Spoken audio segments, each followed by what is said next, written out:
Hello everyone, just thought I'd pop on and give you a little update. I've been making plans for my next quilt, wavy pattern. This is what has been requested. I would love to be able to understand computer programs where I could just,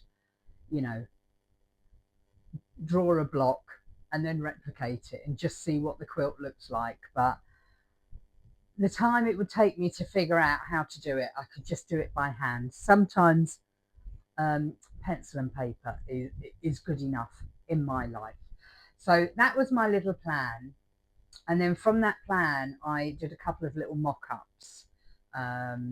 These aren't the colours, but I was just testing the blocks out for size. So this is the first one I did. I quite liked it, but I wasn't quite sure about this big step here. To me, that gets in the way of the flow of the wave. So I made another one.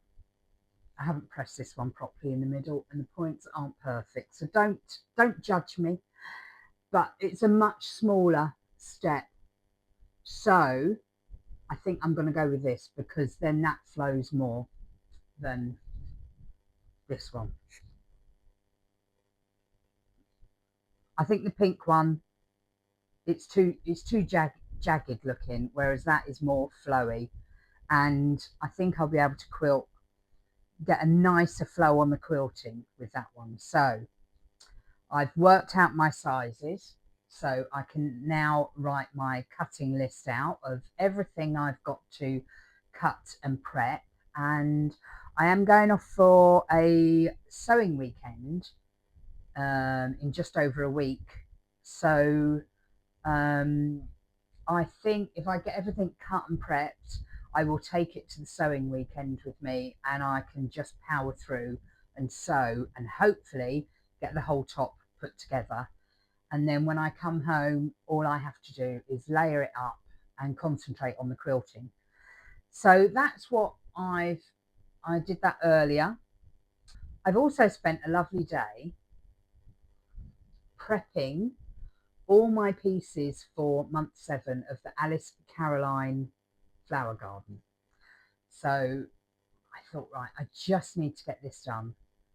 Once they're at this stage, once I've cut all the fabrics and I've glue basted them all, it's no time at all for me to sit in the evenings and put the blocks together. So I always feel much happier when I've got to that stage. And I got to that stage today, and because that's mainly what I was going to be doing all day, I thought, right, I will catch up on YouTube of the Festival of Quilts 2026. And I have had a lovely day. I used to go to festival many years ago when I was able-bodied and I had the stamina for it. I used to go for 2 days. I used to love it, and I had a specific plan, because if you're only there for 1 day, I discovered it led to a lot of impulse buying. Well, it did with me. I'd think, oh, I'm only here now, grab it. I then discovered actually that if I went for 2 days and stayed in a hotel overnight, that I still spent less than when I went for 1 day and bought a load of impulse purchases that when I got home, I either thought, why did I buy that? Or do I really want to make that? And a lot of it, some of it is probably still sitting on shelves now. I know one project that is, but it was because there was an issue with the pattern and I was told something by the seller, and then when I got it home, half the stuff wasn't in there, and I emailed because I specifically said, if I buy this, is it all there ready to go? She said, yes, absolutely. When I got home, half of it wasn't there, and I emailed and said, oh, you know, I will be back tomorrow. Can I pick up the bits I was missing? She went, no, you have to get them yourself. They're not included. So I was a little bit annoyed, and so I've never made it because I was annoyed with the designer because they hadn't been open and honest, and it put me off wanting to do it. I did haul it out a little while ago and thought, why am I being silly? I love this quilt. I should just make it. Doesn't matter now. Doesn't matter that I was given misinformation. That's beside the point. But so I know there is one project still sitting there that has never been done. But going for 2 days and staying overnight in a hotel actually saved me money, because my plan of action would be I would get there Thursday morning and I would do the shopping haul, and I would go through there like I was on a mission. I would look at everything. I would, if there's certain things I knew I was particularly going for, I would buy them on that day. But anything that was classed in my head as an impulse purchase, I would jot it down in my program, what stand it was on, what it was, how much it was, my thoughts on it, and I wouldn't buy it that day on day one. And so that evening, when I was, after I'd gone back to the hotel and had dinner and had a nice bath and put my feet up, I would go through the program and I would look at it all and think, am I ever going to make that? Do I really want it? Was I just swept up with the excitement from fellow quilters who were getting excited over something, and I sort of felt, oh, maybe I shouldn't miss out?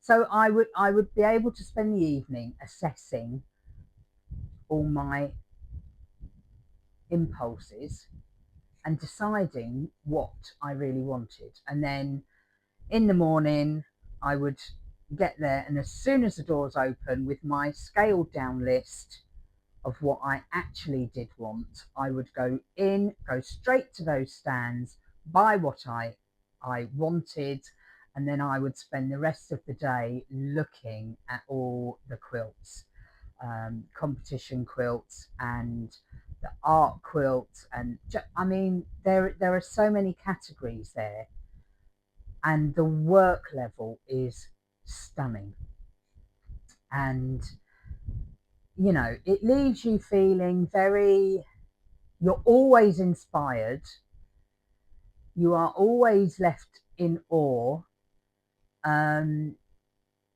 I was often quite humbled, because some of the stories behind some of the quilts are emotional, and when you see like an amazing quilt and then you find out, oh, they've only been quilting for 18 months, you're just like,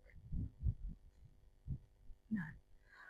Me, myself, I personally would never have the confidence, if that's the right word, to enter a quilt in a show like that, because I look at it and I'm, wow, amazing quilts go in that show.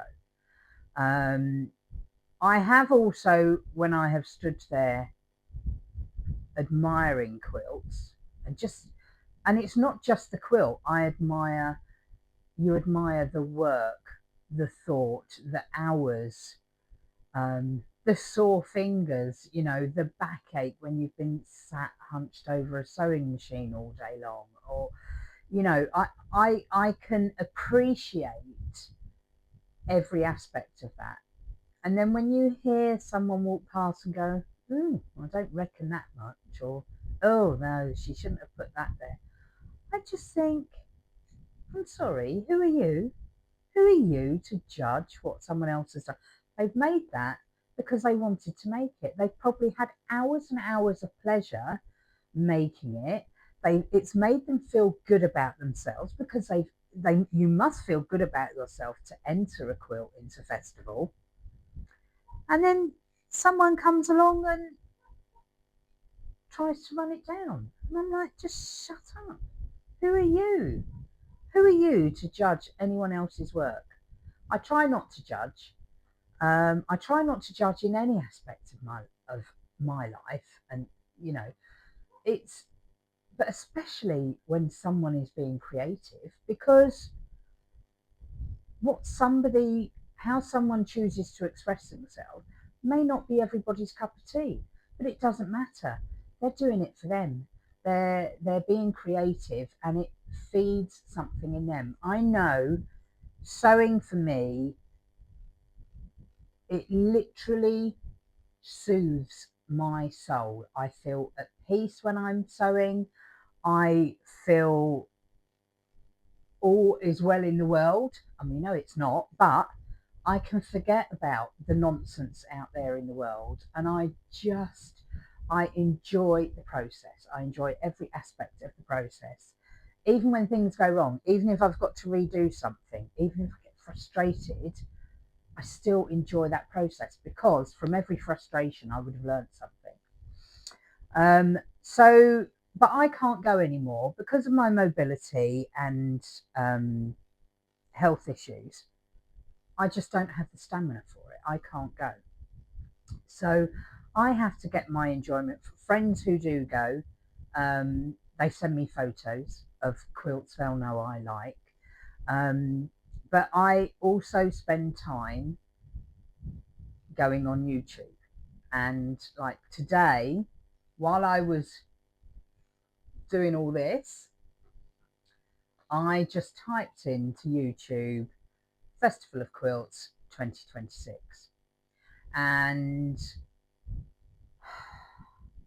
the new people, the new channels I have discovered today, I have had the best day, because I've discovered new people, new channels to follow. I have laughed, I've cried, I felt completely humbled at some. I've enjoyed listening to people, watching them. But one person I really, really wished, if I could have just gone to go and see this quilt, if I had known about it, I might well have gone. I mean, don't get me wrong, there was also a little bit of me that was hankering after going, because I wanted to go and see the new Faff Icon 3, just because I wanted to get a glimpse of her.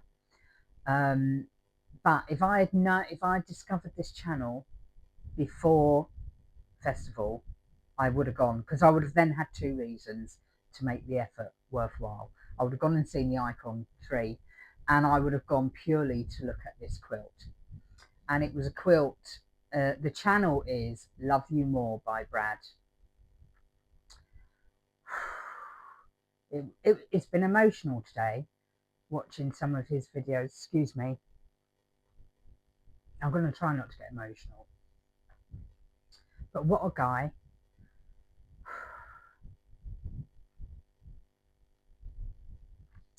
He hasn't been quilting long. The quilt he has made and entered at festival, it was amazing. I would love to have gone and seen it in the flesh. Brad has got MND, and the fact that he could produce that quilt, I'm in awe of him. The fact that he had the courage to, after being a new quilter, to enter a quilt, I'm in awe of him.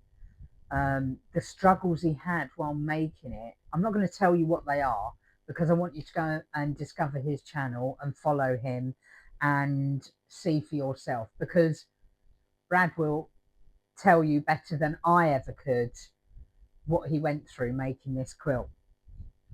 And he's made me laugh, he's made me cry, he's made me feel, he's humbled me, because sometimes my autoimmunes get the better of me, my depression rears its ugly head, and I just think, life's hard, but there's always someone who faces more than you for whatever reason, whether it's physical, emotional, mental. There will always be someone else who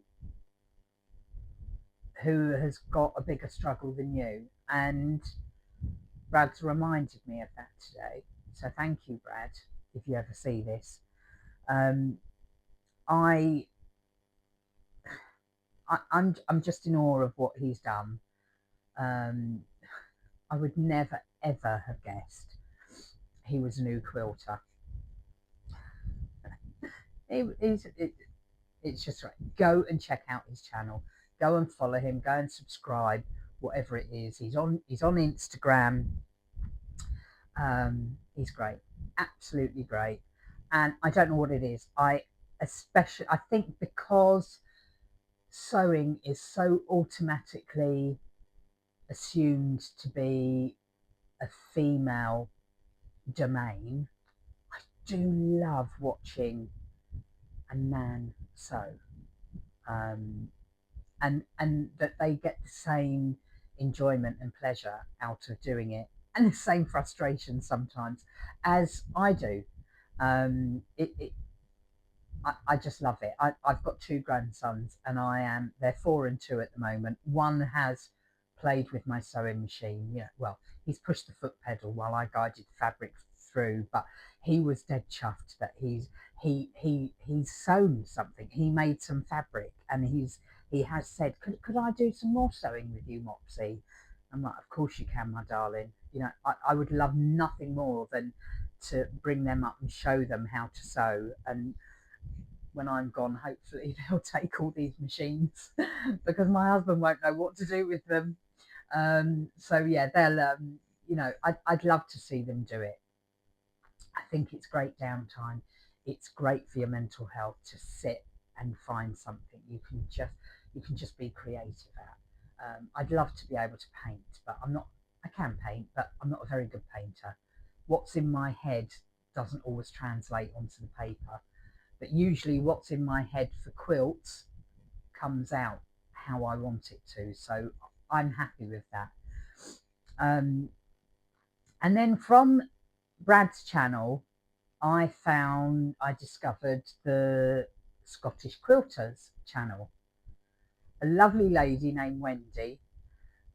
I've laughed, I've smiled, I've chuckled to myself because she's a bit like me. She sort of starts going off onto a chat. Oh, what were we talking about? And I'm terrible for that. I know. I'm sorry.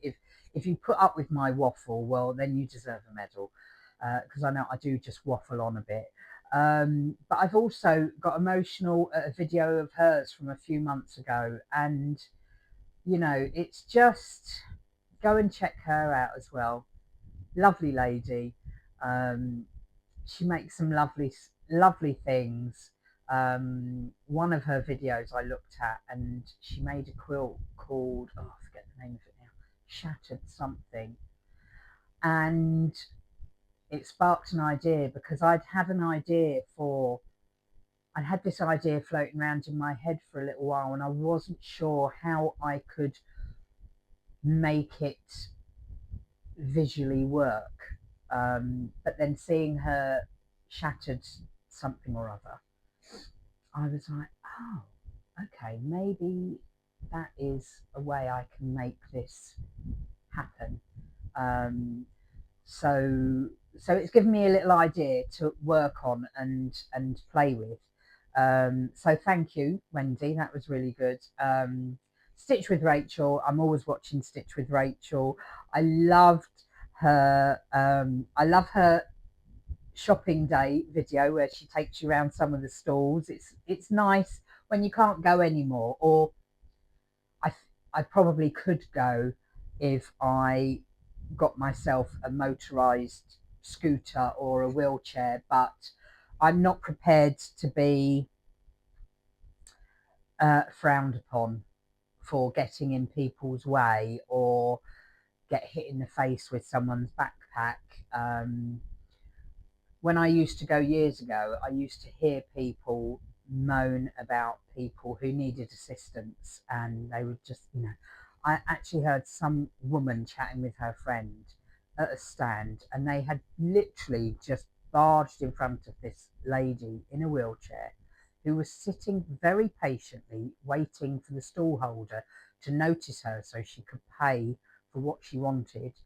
And they just pushed in front, which effectively blocked the view of the stall holder onto the lady in the wheelchair, and they were tutting, and they should come on their own day. Those and the people who come with push chairs, they should have their own day so they don't get in our way. And I just thought I had to bite my tongue because I can get a bit fiery, and it wouldn't have been nice for anybody had I said what I was thinking. I just thought, how rude, honestly, how rude can you be? Not only have you just walked in front of that person, you're now talking about her as if she's deaf. Or maybe she wasn't, maybe she wanted her to hear, so she would scuttle off and keep out of her way. I don't know, but you know, God, we're all there, you know. It can be a bit of a bun fight sometimes, you know. I've been at quilt shows, and there'd be a bunch of, I have to be careful how I say this, because a bunch of elderly ladies. I'm rapidly becoming an elderly lady, but I can remember sort of following this group. I think they'd all arrived together. I think they were like a trip, probably from a quilt group or something, and they got to their favourite stall, and as they walked up, this one in the lead, she just literally went, "Right, girls, elbows out, let's get in there." It's all just like, and you were just like, oh my word. I had to smile at their spirit, because I don't think I'd be doing that when I'm sort of well into my 70s or 80s. I'm not even doing it now, and I'm still in my 50s, but there we go. See, I'm waffling again. But it can be a bit of a bum fight around some stalls, and I just think we're all there. We all want the same thing. Yes, we want to see the lovely fabrics. Yes, we want to buy fabric. We want to spend our money. We want to see new gadgets. We want to see everything there is to see. But just, you know, a little bit of patience and a little bit of kindness goes a long way. So I really appreciate all the people who go and who take the time to video it for those of us who no longer go, because I do miss going. I used to meet up with friends, and I'd love to go and meet up with friends now, but I just know it's would take me about 2.5 hours to get there. The walk from the car park would do me in. Then you've got to try and navigate the show, and it just puts me off.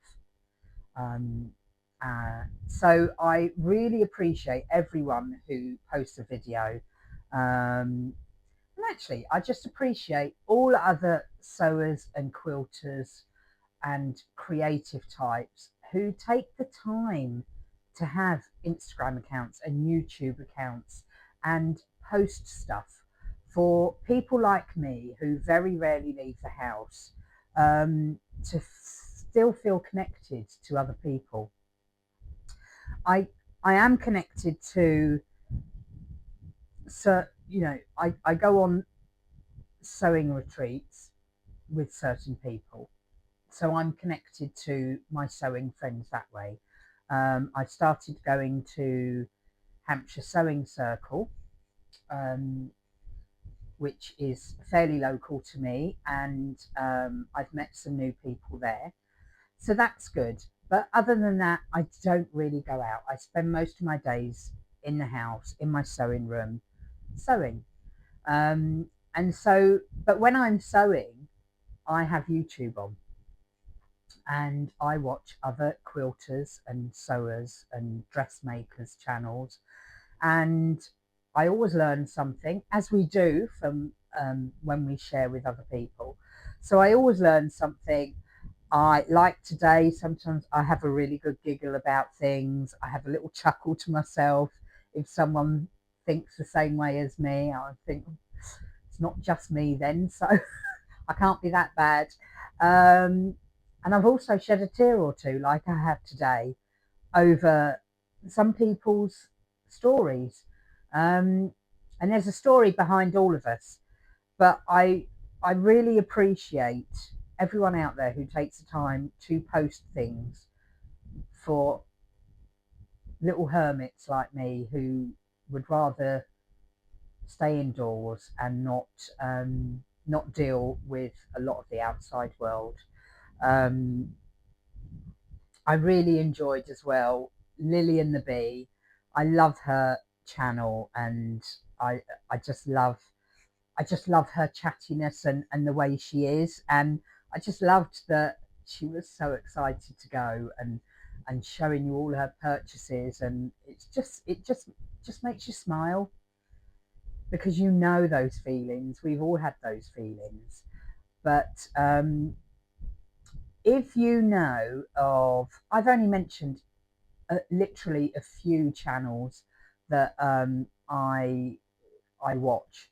And I know there's loads more out there, and I have all the time in the world to sit and watch them, because this is what I do. I watch YouTube and I sew. I don't do much else.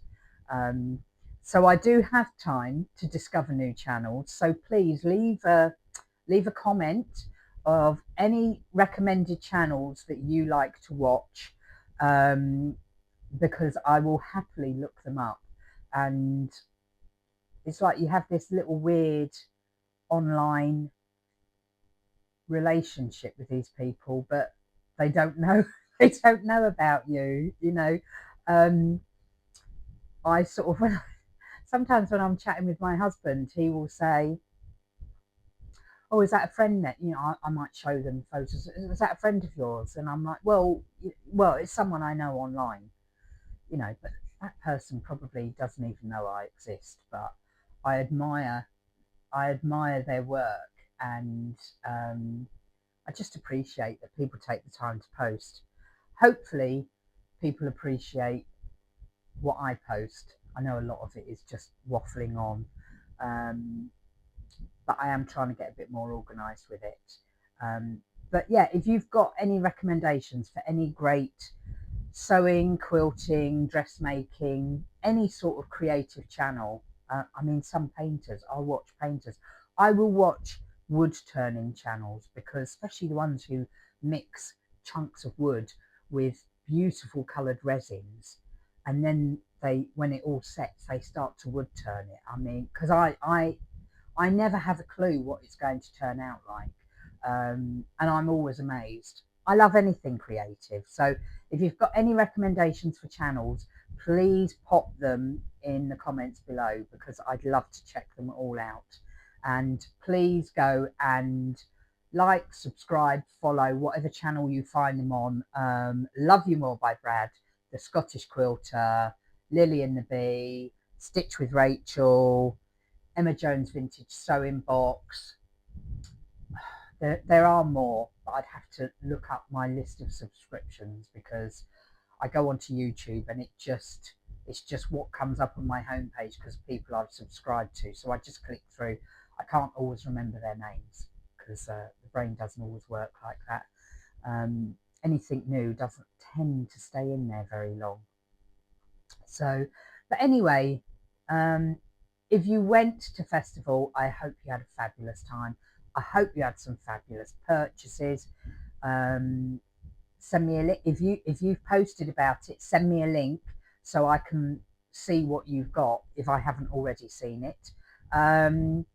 And if you didn't go like me, I hope you could enjoy from the other side of the screen, like I have, because yeah, we can't always get to these places, so it is nice to see what was there, see the beautiful, stunning quilts, just people's creativity. I just think, where do they get their ideas from? I mean, it blows my mind, because I sew, but I'm quite a simple sewer, would we say? Is that the right word? I don't know. I don't have I don't have the vision that some of these people have, and I would love to. I would love to have that vision, but I just look at some of their work, and I am just in awe of other people's creativity, and I enjoy seeing it. So thank you. I've had everyone who has posted something from festival. Thank you, thank you, thank you. I've had a lovely day watching, laughing, crying, chuckling while I got all my EPP cut and prepped and ready for sewing. So thanks very much. I appreciate each and every one of you. Bye.